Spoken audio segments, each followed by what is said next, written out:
Hi guys, and welcome back to the channel.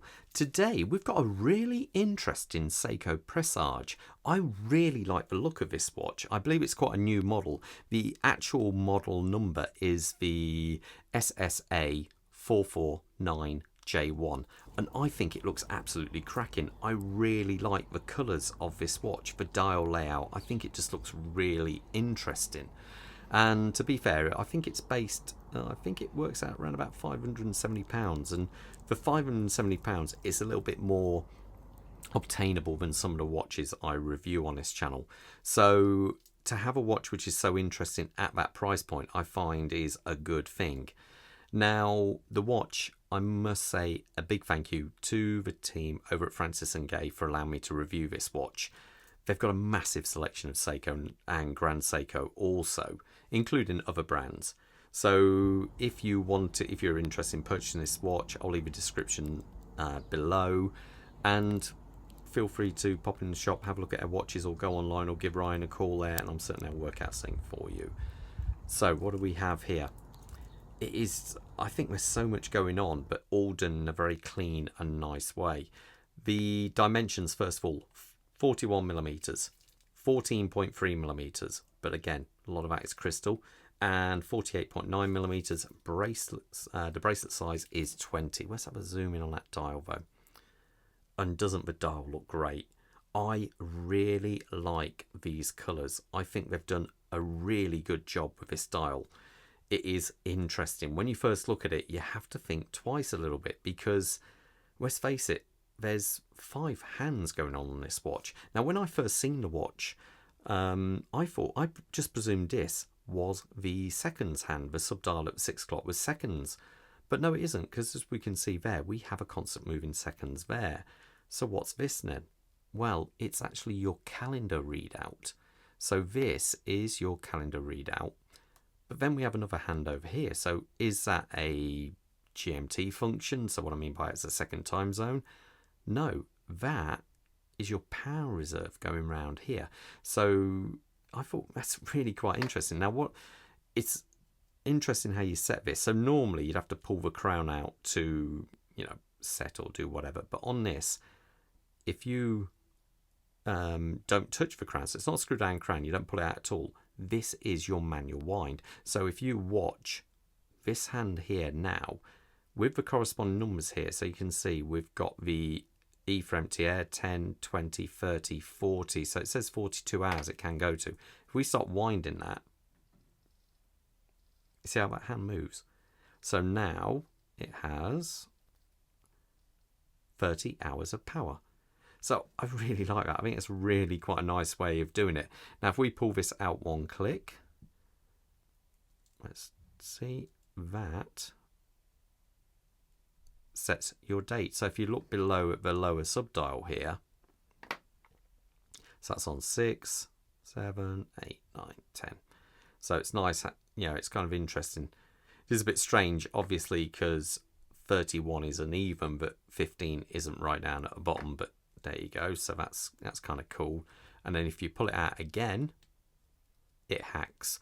What I mean by that is the second hand stops and allows you to set the time precisely.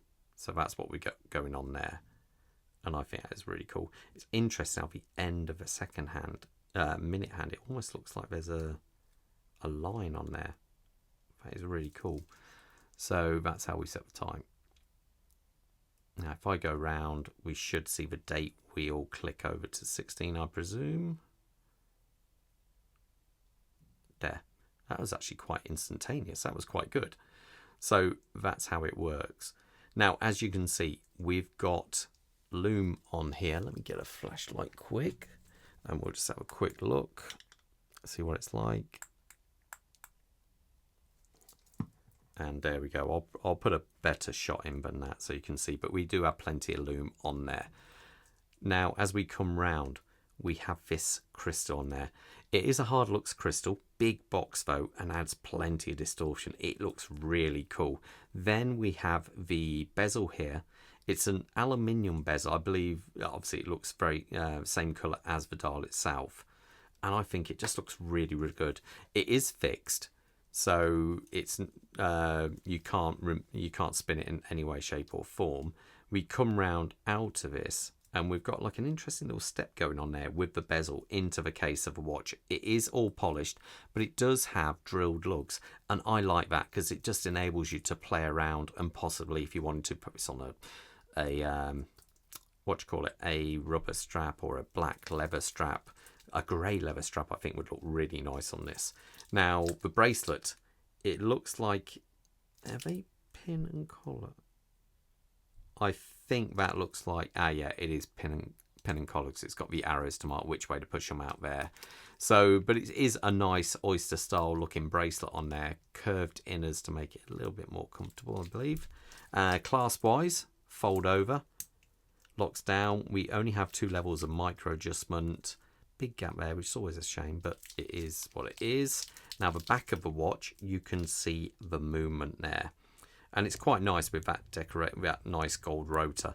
As we can see, it is a 4R57 and 29 joules. I put this on the time grapher, and to be fair, I was pretty amazed. It did really well. Had 0 beat error, and it was coming in around about -2 seconds a day roughly, and that is pretty impressive, to be fair. The other features of this watch, we do have I think it's 50 meters of water resistancy to it, so that's perfectly adequate for this kind of watch. Let me put it on my wrist so you got an idea how it looks. Let's zoom out a little bit there. Quick wrist check. I'm wearing the Zin EZM1, and Bob has got my 556 on. Cheeky bugger. So let's see how it looks. My wrist size is 7 1/4. This watch hasn't been sized in any way, shape or form because it's not my watch. It's just in for review, and I think that looks really nice. I think for the money, that is a really nice looking watch. Well, not just for the money, I think it is a nice looking watch. So yeah, I think I could strongly recommend getting this one for sure. I think it's a little bit different to the norm. I really think that some of the Presage range, they really are doing really well on there. So I like it. I really do like this one a lot. Signed crown there, I should have pointed out. So what do we reckon, guys? Is it hit or miss, this one? I think it's a really nice watch. Anyway, let me know in the comments below. If you want to know any more about a watch, feel free. If you want to purchase a watch, say contact Ryan at Francis Gaye. He'll be able to sort you out. And all the best, and stay safe out there. Okay then, bye.